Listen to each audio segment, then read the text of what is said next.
नमस्कार बच्चों, फिर से एक बार आपका सुगम भारती इस पाठ्य पुस्तक में स्वागत है। आज हम पाठ क्रमांक दूसरा पढ़ने जा रहे हैं, जिसका शीर्षक है जल ही जीवन है।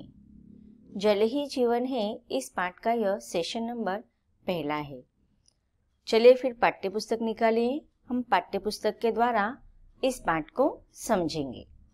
तो बच्चों, यह हमारी पाठ्य पुस्तक है। आज का लेसन है जल ही जीवन है। अगर हम इस पाठ के शीर्षक की तरफ ध्यान देते हैं तो सच में यह बात बहुत ही यथार्थपूर्ण है कि जल के बिना हमारा जीवन अपूर्ण है। अगर हमारे जीवन में जल नहीं होगा तो क्या होगा, इस बात की हम कल्पना भी नहीं कर सकते। तो मनुष्य के जीवन में जिस प्रकार से सांस लेने के लिए वायु की आवश्यकता होती है, उसी प्रकार से जीवित रहने के लिए हर सजीव को जल अर्थात पानी की आवश्यकता होती है।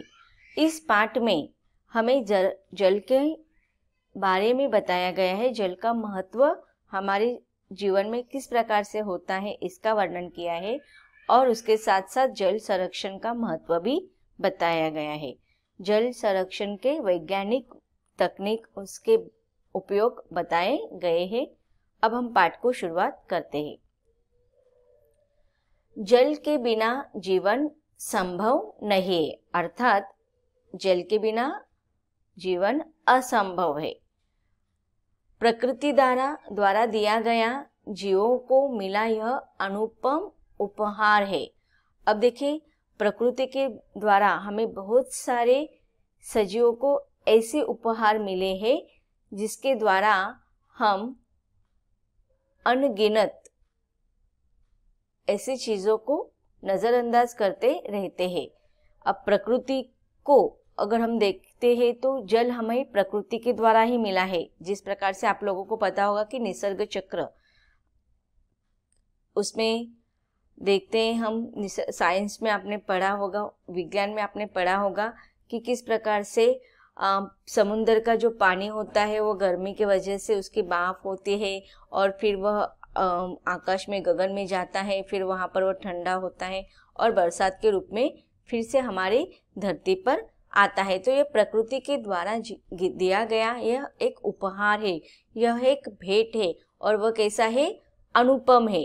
अनुपम का अर्थ होता है कि जिसकी कोई उपमा नहीं की गई हो, उसे हम अनुपम कहते हैं। प्राचीन काल से जल को देवताओं का वरदान माना गया है। अब अगर हम देखते हैं कि हमने हमारे इतिहास में भी पढ़ा है और बहुत सारे ऐसे कथाएं पढ़े हैं, आपने अपने घर के पूर्वजों से, बड़े लोगों से कथाएं पढ़े होंगे कि किस प्रकार से देवताओं के द्वारा वरदान दिए जाते हैं। तो यह देवता के द्वारा जल हमें वरदान के रूप में मिला है। गंगा के जल को अमृत और गंगा को पतित पावनी कहा गया है। अगर हम देखा, यहाँ पर एक लेखक ने उदाहरण दिया है हमें कि गंगा एक नदी का नाम है। ऐसे हमारे विश्व में बहुत सारी नदियां हैं और उस नदियों का जो जल होता है, उस नदियों का जो पानी होता है, वह अमृत के समान होता है। अमृत यह एक ऐसा अमर रहने का साधन माना जाता है कि अमृत पीकर हम अमर हो सकते हैं। आप लोगों ने कथा सुनी होगी कि किस प्रकार से उस कलश से अमृत गिरा था और ईश्वर और देवताओं के बीच में और राक्षसों के बीच में युद्ध शुरू हुआ था और हर कोई अमर होना चाहता था और इस प्रकार से उसमें से अमृत निकला था। तो यह हमारे संसार की जितनी भी नदियां हैं, उसका जल, उसका जो पावन पानी जो होता है, उसे अमृत माना गया है, जिसको पीकर हम अमर हो गए हैं। अमर का अर्थ यहाँ पर हमें, अमर मतलब हम तो ईश्वर, हर कोई मनुष्य नश्वर होने वाला है, लेकिन आज हम अगर देखिए, आप सोचिए, अगर पानी नहीं होगा, आपको प्यास लगती है और 2 घंटा अगर आपको पानी नहीं मिलता है तो आपकी अवस्था कितनी दयनीय हो जाती है। तो इस प्रकार से नदियों के द्वारा जो जल हमें मिलता है वह हमें अमृत है। और गंगा जो है वह तो बहुत ही पवित्र नदी मानी जाती है, उसका जल बहुत ही अमृत माना जाता है। गंगा को पतित पावनी भी कहा गया है। पतित पावनी अर्थात जो पापी लोगों का उद्धार करने वाले को पतित पावनी कहा गया है।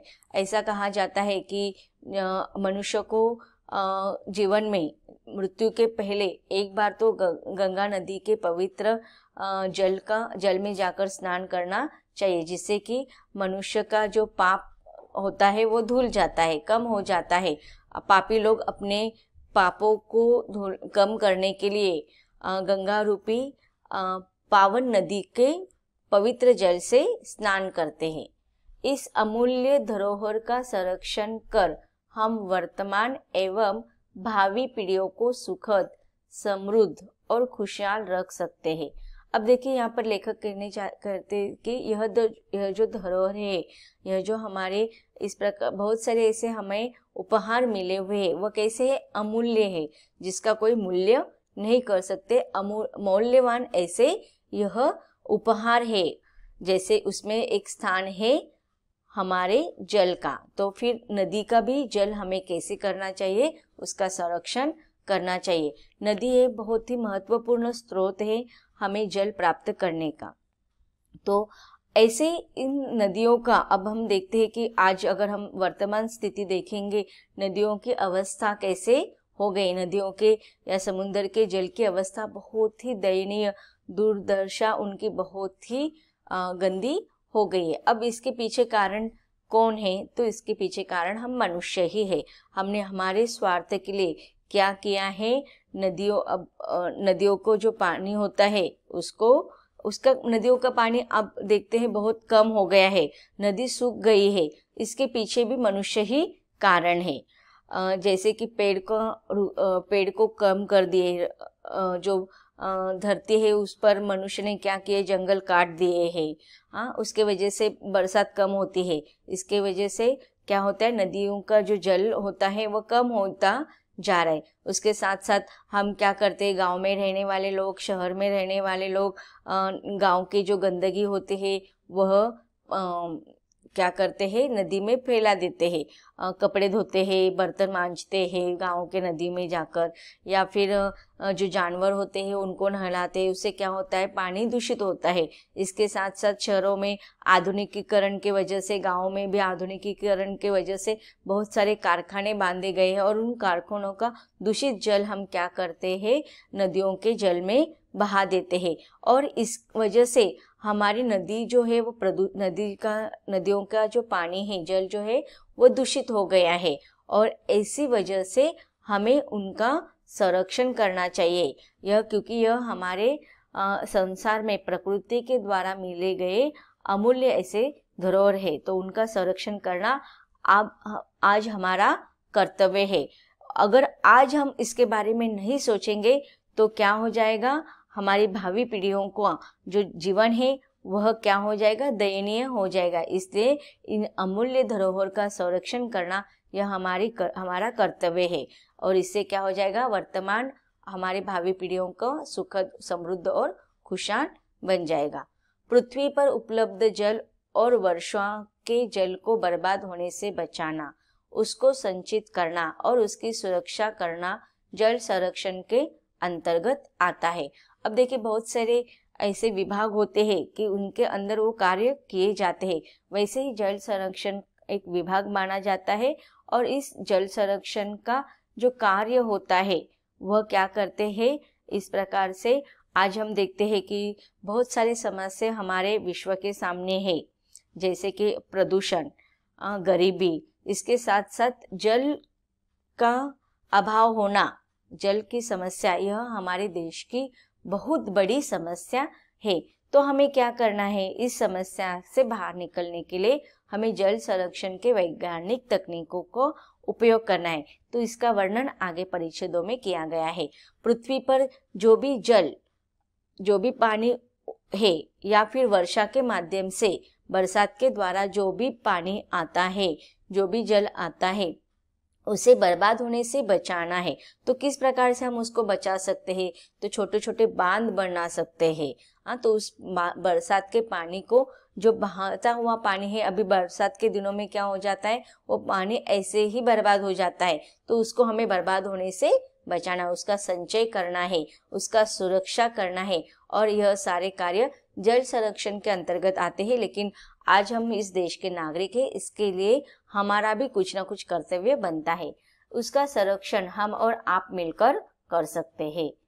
आवश्यकता है इसके प्रति सभी को सचेत होने की और इसके संरक्षण के लिए एकजुट होकर पहल करने की। अब देखिए, जैसे कि जल संरक्षण के अंतर्गत यह कार्य उनका तो है, लेकिन हमारा भी तो कर्तव्य है, हम भी तो जागरूक नागरिक हैं, और इसीलिए इस समस्या को हमारे देश से कम करने के लिए हमें भी सचेत होना है, जागरूक होना है, और उसके संरक्षण के लिए केवल एक व्यक्ति का या एक परिवार का या एक गांव का आगे बढ़ना काफ़ी नहीं है। उसके लिए हमें देश के हर नागरिक को, हर देश के हर ग्रामीण भागों को, देश के हर शहरी भागों को, देश के हर जिले को, हर देश के हर राज्य को इकट्ठा होकर, एकजुट होकर हमें यह शुरुआत करनी है, पहल करनी है। तो शुरुआत हमें हमसे करनी है, हमें दूसरों का इंतजार नहीं करना है। भूजल अमूल्य है। हम स्वार्थवश जल स्रोतों को अंधाधुंध दोहन कर रहे हैं।